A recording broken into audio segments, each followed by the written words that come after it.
তবে আমাদের সামনে কিছু বই আছে, কয়েন আছে আর একটা কিটি আছে। আচ্ছা, আমরা কি এক্সপেরিমেন্ট করব? তোমাকে যখন এরকম মোটা সোটা একটা বই দেখাবো, হ্যাঁ, প্রথমেই তোমার মাথায় আসবে নিশ্চয়ই যে অনেক ভারী। হ্যাঁ, তাই না?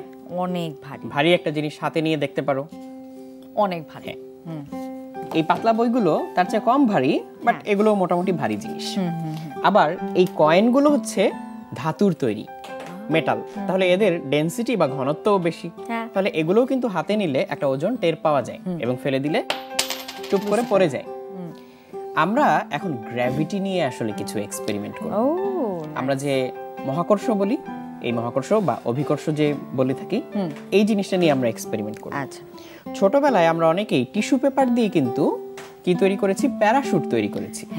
এই প্যারাশুট তৈরি করার জন্য আমাদের এরকম সুতা দরকার হয়, আর হচ্ছে এরকম টিস্যু পেপার বা পাতলা পলিথিন বা এই টাইপের কিছু জিনিস দরকার হয়। তুমি আমাকে একটু হেল্প করতে পারো? তুমি এই টিস্যু পেপারটা এইভাবে ধরো, আমি এর গায়ে এই সুতাটা বেঁধে নিচ্ছি এই কর্নারে। কর্নারটাকে একটু টুইস্ট করে নিলে সহজে এখানে সুতাটা বাঁধা যায়। তাহলে এটা খুব সূক্ষ্মভাবে করতে হবে যাতে হচ্ছে টিস্যু পেপারটা ছিঁড়ে না যায়, কারণ টিস্যু পেপার তো পাতলা জিনিস।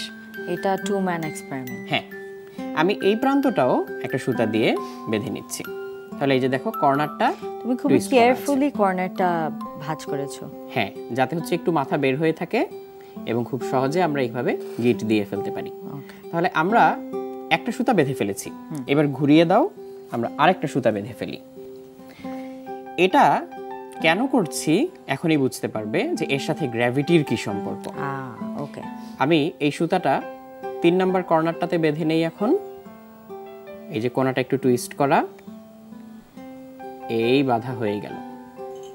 ফাইনালি লাস্ট মাথাটা আমরা এই কর্নারে বেঁধে নিই।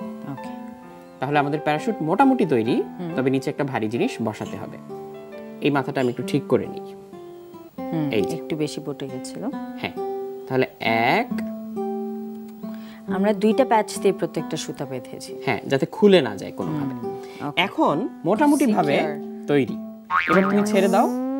এখন আমাদের যেটা করতে হবে, টেবিলের উপরে রেখে এই সুতাগুলোকে সমান করে এক জায়গায় নিয়ে আসতে হবে। সমান করে এক জায়গায় নিয়ে আসলাম। তারপরে 4টা কর্নার যাতে প্রায় সমান উচ্চতায় থাকে।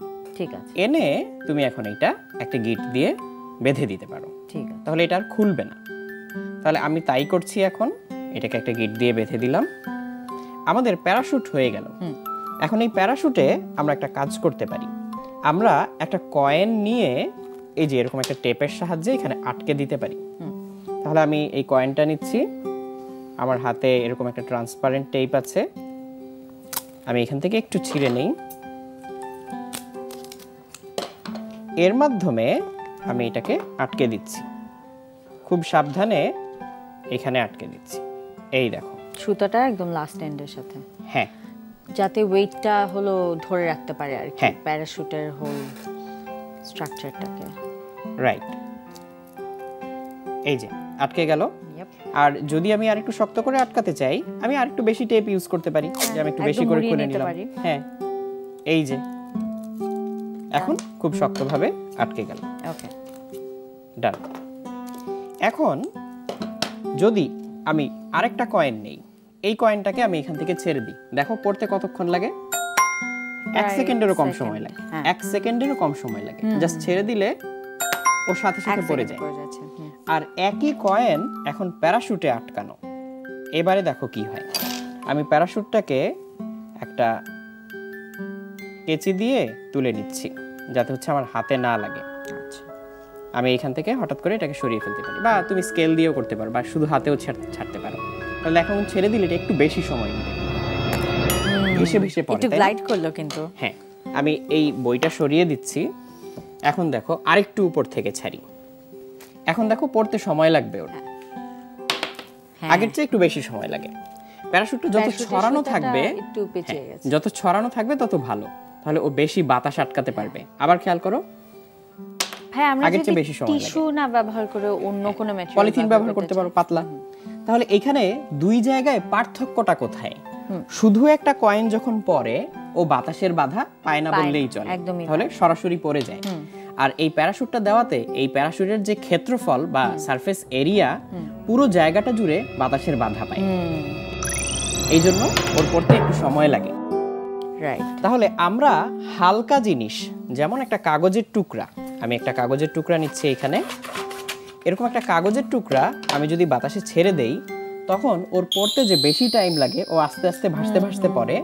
এর কারণ কিন্তু এই না যে গ্র্যাভিটি ওর উপরে হচ্ছে কম অ্যাক্সিলারেশন তৈরি করে বা কম ত্বরণ তৈরি করে, ওর উপরেও কিন্তু গ্র্যাভিটির সেম ত্বরণই তৈরি করার কথা যেটা এই কয়েনটার উপরে করবে, কিন্তু বাতাসের বাধার কারণে ও আস্তে আস্তে পড়ে। দেখো আমার হাতে ছোট্ট একটা কাগজের টুকরা আছে, এটাকেও যদি আমি ছেড়ে দেই ও খুব আস্তে আস্তে ভাসতে ভাসতে পড়ে। তাহলে তো গ্র্যাভিটির ক্ষেত্রে যেসব জিনিসের ওয়েট বেশি তাদের হলো সেন্টার অফ অ্যাট্রাকশন আরো বেশি থাকবে। এমনিতে হচ্ছে গ্র্যাভিটির কারণে সবার এক্সিলারেশন বা ত্বরণটা সমান হওয়ার কথা, কিন্তু আমরা সমান দেখি না কেন? এটাতে বাতাসের বাধাটা খুব কম কাজ করে, এটাতে বেশি কাজ করে। আচ্ছা আচ্ছা। আমরা যদি এর উপরে বাতাসের বাধাটা কোনোভাবে কমিয়ে দিতে পারি তাহলে ওরা কিন্তু একসাথে পড়বে। তাহলে এটা করার জন্য তুমি খুব সিম্পলি এই কাগজটাকে জাস্ট এই কয়েনের উপরে রাখতে পারো। আচ্ছা। তাহলে কয়েনটা নিচে পড়ার সময় আমরা দেখব বাতাসটা সরাসরি কাগজের গায়ে লাগবে না, তাহলে কাগজটা আর কয়েনটা একসাথে পড়ছে। তুমি যদি জিজ্ঞেস করো কাউকে যে এই কাগজটা ফেলতে যত সময় লাগবে এই কয়েনটা পড়তে কি তার চেয়ে কম নাকি বেশি সময় লাগবে, সবাই বলবে কয়েন আগে পড়ে যাবে, কাগজ তারপরে আস্তে আস্তে পড়বে, কারণ আমরা এমনিতে এটাই দেখে থাকি। বাট কাগজটাকে কয়েনের উপরে রাখলে তখন কি হয়, সে তো বাতাসের বাধাটা আর পায় না, তাহলে দুইজন কিন্তু একসাথেই পড়ে, একসাথে পড়ছে। একই ভাবে এই যে ভারী বই, এরকম একটা বই এটা ছেড়ে দিলেও তো তাড়াতাড়ি পড়বে, আর আমাদের কাগজের টুকরাটা আস্তে আস্তে পড়েছিল। আমি যদি এখন এরকম একটা কাগজের টুকরা এর উপরে রাখি, এই বইয়ের উপরে, যাতে হচ্ছে বাতাসের বাধা বইয়ের উপরে পড়ে, কাগজের উপরে না পড়ে, তাহলে দুটো কিন্তু একসাথে পড়বে। এই দেখো একসাথে পড়ছে। আর এই কাগজটাকে ফেলে দিলে ও কিন্তু আস্তে আস্তে ভাসতে নিজের মতো সময় লাগে পড়তে। তার মানে বাতাসের বাধা যদি না থাকতো সবসময়ই আমরা ভারী বস্তু এবং হালকা বস্তু দুটোকে ঠিক একই সাথে পড়তে দেখতাম, কারণ এদের উপরে অভিকর্ষজ ত্বরণ এক্স্যাক্টলি একই রকম হয়। আচ্ছা, খুবই ইন্টারেস্টিং লাগলো কিন্তু এই বিষয়টা, কারণ স্পেশালি এই সিম্পল জিনিসটা যে বাতাসের বাধাটা যে লাগে, এই জিনিসটা কিন্তু আমাদের মাথা থেকে সবসময় বের হয়ে যায়, থাকে না। আমরা মনে করি যে ও আচ্ছা এটা ওয়েট বেশি এই জন্য হয়ে গেছে, কিন্তু আসলে কারণটা হচ্ছে যে এখানে কনস্ট্যান্টলি একটা বাতাসের যখন বাধা চলতে থাকে, লাইট ওয়েট অবজেক্টগুলার বেশি সময় লাগে নামার জন্য।